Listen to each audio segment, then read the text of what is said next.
आज समय आसी आपण मानक बहुत धमक चमक भी दिखाई मु धमक देवाक चाहूँगी जो विजु जनता दल बीजेपी जो मैंने नेतृत्व नौ आमे तो जितबू निश्चय आम भाई मानू तमें जब हैरान करने चाहूच जून 4 पर हैरान कौन कहुए आपण मैंने देखिए जब आम सारा कांग्रेस जिते बसीचु आपण मान पाखे आसी ढड़ा हबू दूर प्रतिश्रुति दौर आउ गोटे कथा आपको कहना चाहूँ कांग्रेस भाई मानू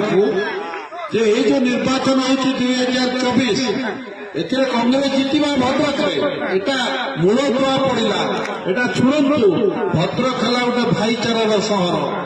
भद्रक रे हिंदू मुस्लिम दी संप्रदायर लोक रहती यापर बीजेडी दल 6 मास भीतर रहीबार नहीं 6 मास मैक्सिमम तापर 2टा दल रोटे कांग्रेस आ गोटे बीजेपी तेणु यही जो शुरुआत हम भद्रक निर्वाचन में जो आम 2024 जीतवा एटार ये आरंभ यापर सब कांग्रेस ही भद्रक जीतब एटा कांग्रेस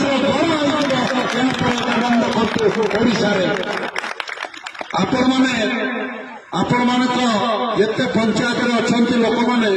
समस्त को बुझातु।